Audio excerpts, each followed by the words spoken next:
哋學校嘅辦學理念係人人可教，皆可成才。喺我哋學校裏邊，我哋相信每一位同學有佢獨特嘅才能，亦都有受教育嘅機會。呢個教育嘅機會唔單止係講緊一個好簡單中學嘅課程，而更加重要嘅係一個有空間、有信任同埋有機會咧，係俾佢小朋友咧發展佢嘅多元才能。所以學校裏邊一直咧都以 Active Education 呢一個教育方案去培育小朋友嘅成長，包括咗多元歷境學習、關愛校園文化、科技發展、創新、品格教育同埋呢一個個人嘅自信。喺呢6方面咧，都希望能夠喺同學喺個中學嘅生涯裏邊咧，能夠達至佢一個全人、全方面、全方位嘅學習，將來能夠真係做到我哋所講人人可教，皆可成才。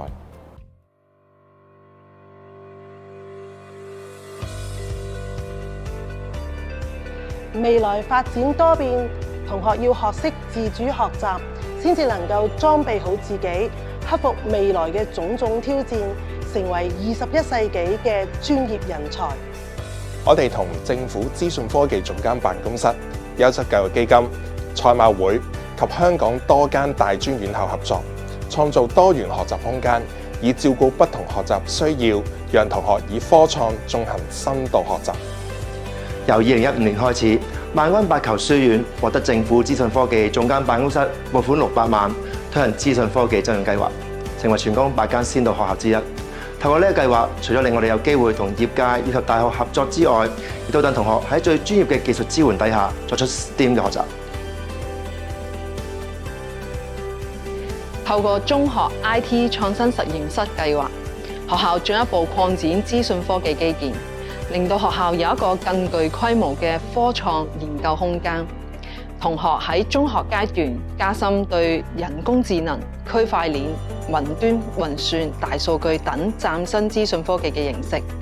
令到學習、探究、創新、應用連成一線，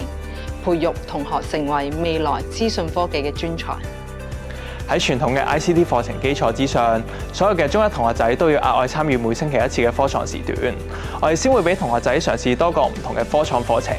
然後佢哋可以根據自己嘅興趣同埋能力揀選返自己心儀嘅範疇。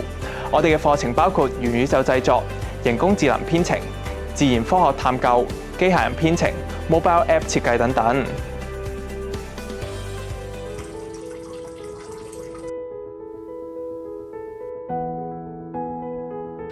物聯網 IoT 係一個熱門嘅科技應用範疇。我哋喺生物實驗室建立咗一個名為歸家嘅 STEAM 項目，透過領養動物同運用 STEAM 知識，為呢啲被遺棄嘅小動物建立一個安樂窩。運用 IoT 物聯網技術，將 STEAM 同保育元素結合起嚟。同學同老師可以遙距監察呢班小動物嘅生活情況，突破時間同地域嘅局限，從而進行不同嘅科研探究，令學習活起來。AI 呢個名稱相信大家都唔陌生，從生成式 AI 技術到 ChatGPT， 人工智能已經應用到生活中唔同嘅範疇。本校由2019開始成為中大賽馬會智慧未來計劃 AI for the Future 其中一間領袖學校，將人工智能嘅課程融入初中嘅 ICT 課程當中，令所有中學同學仔都可以學習到 AI 嘅科技。喺硬件資源同埋課程設計嘅推動下，同學喺校外唔同嘅範疇都能夠發光發熱。例如關注情緒健康嘅桌上遊戲作品《情緒速遞》，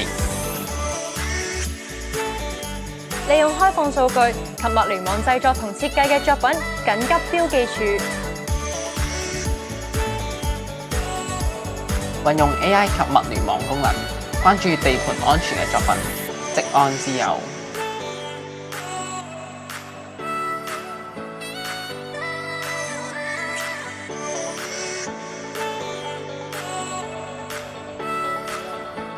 利用擴增實境 AR 技術製作嘅英語學習卡牌遊戲 Warring。 An elephant.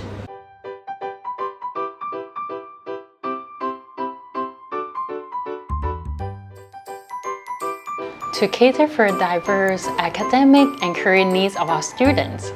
we intend to launch the Learn Local curriculum,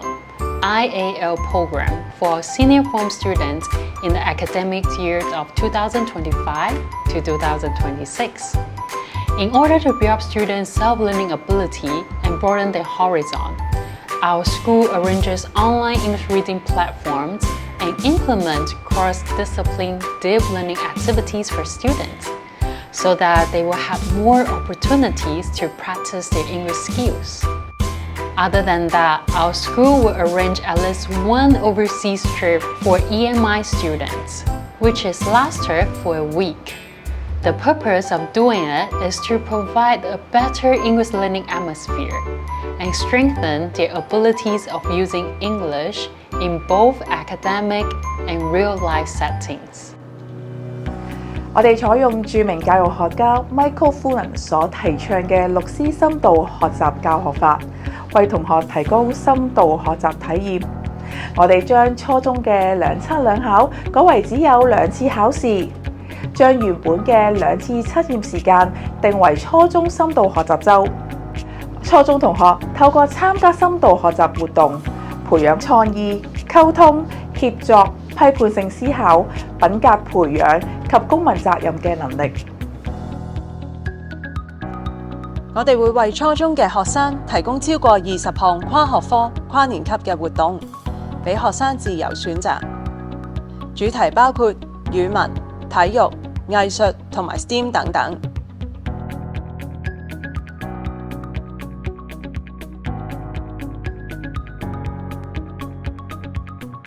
其中每級嘅同學都必須要參加一次哲學課，學習以邏輯同埋科學嘅方式去分析同解決問題。我哋亦都會帶領學生走出校園，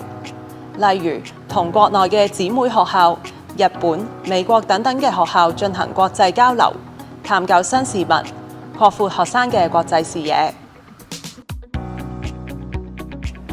只要同人相處，我哋一舉手一投足，無論有心定無意，都會發出一啲訊息。所以學習溝通真係一啲都唔容易。早喺2004年，萬軍白球書院就將戲劇科納入為初中嘅必修科目，戲劇成為我哋其中一個特色課程。戲劇除咗發掘同學舞台表演嘅能力之外，佢仲係學習人與人之間嘅溝通之道。透過戲劇訓練同中文科嘅協作，同學學識如何更有效咁表達自己，分析下人哋發出嘅訊息，同時能夠訓練同學嘅觀察力、想像力，增強對身邊嘅人同事對社會嘅觸覺，使同學能夠容易啲易地而處，增進同學嘅同理心。呢啲都係全人發展嘅重要基礎。我哋好清楚生涯規劃並非只係一啲升學就業嘅資訊講解，踏入中學嘅階段，學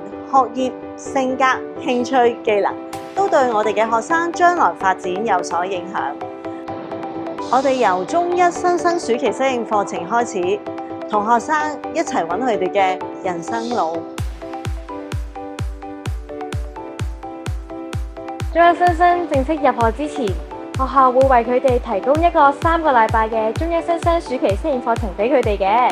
內容包括小組活動、英語溝通同 STEAM 嘅應用等。為咗配合小導師呢個計劃，由本校高年級嘅學生擔任小導師呢個職位，並與中一新生建立師徒關係。我哋同呢班新生進行生涯規劃指導，帶領學生參與具挑戰性嘅歷奇活動。除咗幫你哋適應中學生活，亦都可以從中認識到自己嘅優點同埋缺點，建立同學自信心同正面嘅自我形象，鼓勵佢哋及早為自己定下學習目標。去到高中，同學開始思考自己未來職業同埋出路。為咗配合呢方面嘅需要 ，Claptech 賽馬會多元出路計劃嘅股長創新教育歷程，為高中同學嘅就業同埋生涯發展嘅需要提供咗一個新嘅教育模式。除咗專業嘅課程之外，計劃仲會包括咗企業參觀、專業講座、專業人士師徒計劃同埋海外交流嘅機會，希望幫助同學由校園開始規劃未來。股長創新教育歷程係糅合咗賽馬會股長創里程計劃嘅生涯發展部分，以及 PTech 嘅主要成功元素，為參與計劃嘅同學仔提供充實嘅學習經歷，包括咗技能訓練，有助同學仔更加了解自己，為咗自己嘅長遠成功訂立目標。我哋萬軍白球書院正正就係當中嘅先導學校之一，而我哋嘅同學亦都從中獲益良多。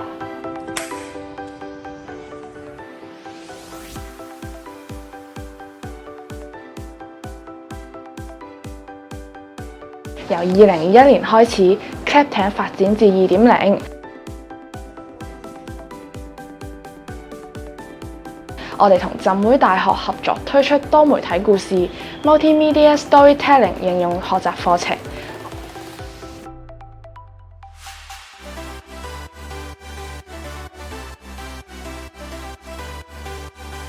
我哋嘅同學喺畢業之後，有機會透過計劃銜接浸會大學嘅大專課程，為同學將來嘅升學發展提供多一條出路。